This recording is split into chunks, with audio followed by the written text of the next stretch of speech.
अस्सलाम वालेकुम वॉरियर्स, कैसे हैं आप सब। उम्मीद करता हूं कि आप सब खैर वाफियत के साथ होंगे और आप सबका रमज़ानुल मुबारक बहुत अच्छा गुजर रहा होगा, बल्कि गुजर चुका है। या तकरीबन 29वां रोज़ा है आज अल्हम्दुलिल्लाह। और कल प्रोबेबली ईद हो सकती है या फिर 30वां रोज़ा है, ये तो पता नहीं है। तो अभी हमारी जो रुयत लाल कमेटी है उनके ऊपर डिपेंड करता है। लेकिन most of the Muslim countries जौन सी हैं वर्ल्ड वाइड, उनके प्रोबेबिलिटी ज़्यादा है कि कल उनका चाँद नज़र आ जाएगा। मतलब आज अफ्तारी के बाद उनका चाँद नज़र आ जाएगा और कल वो ईद करेंगे। तो हो सकता है पाकिस्तान में भी कल ईद हो। तो मैंने कहा यार, जाता जाता रमज़ान है, इसमें ये वीडियो ज़रूर बनाई जाए, क्योंकि जो मैं रमज़ान में ही बनाना चाह रहा था लेकिन बस कुछ मसरूफियात थी, कुछ सुस्ती है, तो उसकी वजह से ये वीडियो थोड़ी सी लेट हो गई। लेकिन मैंने कहा आज ये वीडियो ज़रूर बहुत ज़रूरी है बनाना। ये रमज़ानुल मुबारक की मुनासबत से भी थी और हमारी लाइफ में थ्रू आउट आवर लाइफ जो है ये बहुत ज़रूरी है। ये एक ऐसा गुनाह है, जो मैंने टॉपिक लिखा है ना कि ये वो गुनाह जो गुनाह नहीं। ये बेसिकली बहुत बड़ा गुनाह है, लेकिन हम इसको गुनाह समझते नहीं है, क्योंकि एज अ नेशन ये हमारे अंदर इतना रच बस चुका है। हमारा कल्चर जो था ऐसा, इंडियन कल्चर कह लो, Bangladesh, Pakistani, almost same cultures है, और ये चीज़ हमारे अंदर अभी भी बहुत ज़्यादा है। इसका नाम है जी ग़ीबत, चुगली, बैक बाइटिंग, या आसान अल्फाज में इसको वो कहा जाएगा कि जी कोई पर्सन वहाँ पर मौजूद नहीं है और हम उसकी बुराई किसी के सामने कर रहे हैं। तो ये एक ऐसी चीज़ है जो कि हमारे अंदर बहुत कॉमन होती है। रमज़ानुल मुबारक में थोड़ी हो जाती है, लेकिन बाद में फिर बहुत ज़्यादा हो जाती है। और ऑलमोस्ट मैं 2 सालों से इसको ऑब्ज़र्व कर रहा हूँ, बहुत ज़्यादा है हम लोगों के अंदर। इवन मैं भी अपनी बात करूँ तो कोई मौका मिलता है, कोई बात कर रहा होता है ना, तो मैं भी उसमें बहुत दिलचस्पी लेकर सुनता हूँ। मैं अगरचे किसी के बारे में बात ना करूँ, लेकिन जब मैं सुन रहा होता ना तो बहुत इंटरेस्टेड होकर सुन रहा होता हूँ, जो कि अगेन उस गुनाह का बहुत बड़ा हिस्सा है। तो मैं खुद इस चीज़ को कोशिश कर रहा हूँ कि मैं अपने अंदर इसको कम करूँ। 1 साल हो गया अल्हम्दुलिल्लाह, काफ़ी हद तक मैंने कम करने की कोशिश की है। अभी भी कर रहा हूँ, बिल्कुल ज़ीरो नहीं भाई, मैं इंसान हूँ, गलतियों का पुतला हूँ, परफेक्ट नहीं हूँ। I am not perfect, I am not angel. तो मैं खुद भी कोशिश कर रहा हूँ और मैं चाहता हूँ कि आप सब भी अपने अंदर इस चीज़ को कोशिश करें कि इस गुनाह को हम कम से कम करें।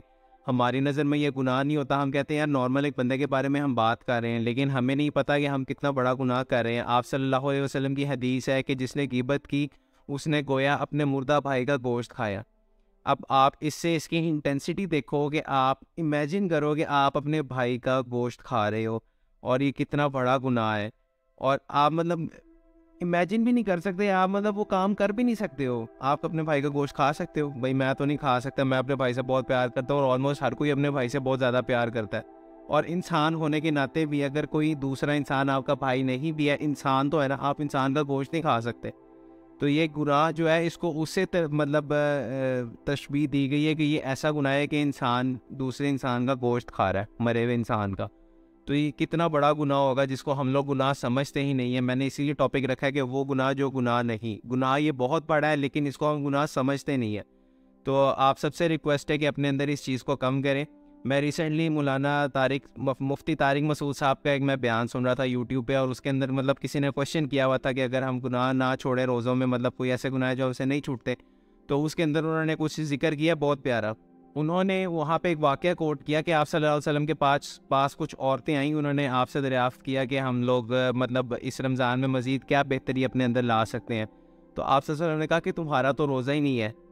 वो कहती हैं या रसूलल्लाह, हमने तो रोज़ा रखा हुआ है, सुबह सहरी की। आप ने कहा तुमने गोश्त खा लिया, तुमने तो रोज़ा रखा ही नहीं, तुम्हारा तो रोज़ा ही नहीं है। वो कहती हैं कि या रसूलल्लाह, हमने रोज़ा रखा हुआ है, सहरी की है। तो आप ने कहा तो उल्टी कर दो, तुमने तो गोश्त खाया हुआ है। वो कहती हैं हमने तो गोश्त खाया ही नहीं है। और एकदम उनके मुँह से कैं निकल आई। और जब उन्होंने देखा तो उनके वहाँ जो उल्टी थी उसके अंदर गोश्त के टुकड़े पड़े हुए थे।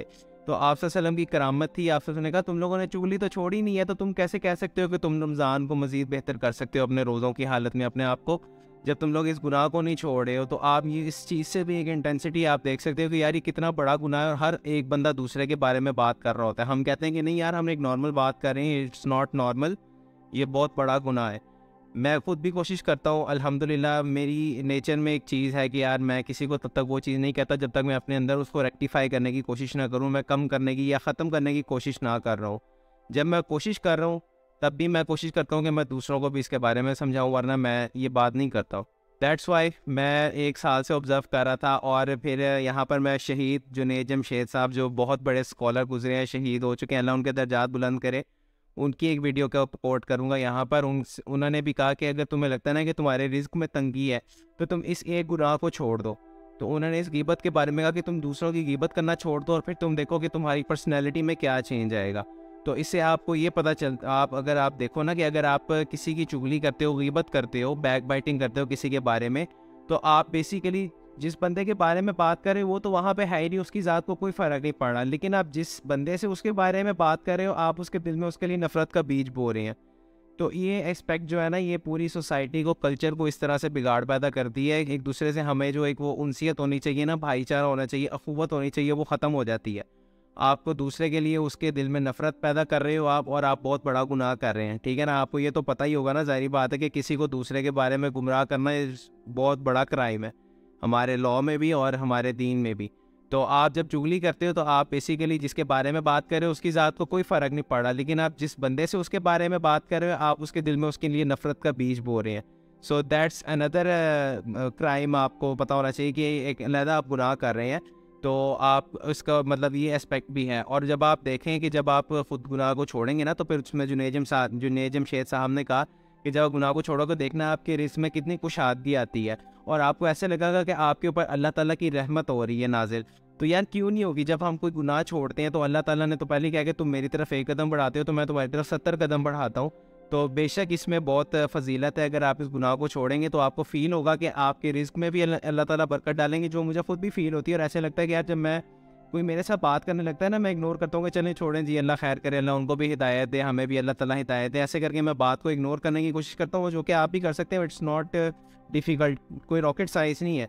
तो इस चीज़ को अवॉइड करें और आपको खुद भी फ़ील होगा कि यार मेरे ऊपर अल्लाह ताला की कोई ख़ास रहमत हो रही है, और इस तरह की जिससे मेरे रिज़्क़ में बरकत आनी शुरू हो चुकी है। ये चीज़ मैंने खुद भी फ़ील की थी, और रमज़ानुल मुबारक की मुनासबत से मैं अभी तक कोई वीडियो नहीं बना सका था।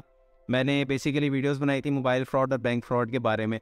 तो ये रमज़ानुल मुबारक की मुनासबत से भी एक वीडियो बनाना चाहता था, और मैं लोगों को गाइड भी करना चाहता था कि यार ये आप इस चीज़ से बचें, और इंशाल्लाह आपको इसमें फ़ील होगा कि आपके अंदर एक बहुत अच्छा पर्सनैलिटी चेंज आएगा, जो कि आप खुद भी फ़ील करेंगे। तो ये आज की वीडियो में बस इतना ही था। वीडियो को एंड करेंगे इस दुआ के साथ कि अल्लाहुम्मा तक़ब्बल मिन्ना सियामना तक़ब्बलल्लाहु मिन्ना व मिनकुम। अल्लाह ताला हम सब के रोज़ों को कबूल करे, और आपकी नेकियों को ख़ास तौर पे अल्लाह ताला कबूल करे, और अल्लाह ताला इस रमज़ान की बरक़ात को इतना बढ़ा दे कि रमज़ान के बाद भी हम इन नेकियों को करते रहें। इन दुआओं के साथ आप सबसे रिक्वेस्ट है कि मेरे चैनल को सब्सक्राइब भी कीजिएगा। अगर आपको मेरा ये मैसेज पसंद आया तो वीडियो को लाइक करें, चैनल को सब्सक्राइब कर दें, और इस वीडियो को दूसरों के साथ ज़्यादा से ज़्यादा शेयर करें, ताकि मेरा ये मैसेज दूसरों तक भी पहुंच सके और हमारी हेल्दी सोसाइटी बिल्डअप हो सके, हमारे अंदर एक पॉजिटिव चेंज आ सके। इसी के साथ आप सबको एडवांस में ईद मुबारक, और this is me signing off. अस्सलाम वालेकुम, अल्लाह हाफिज़।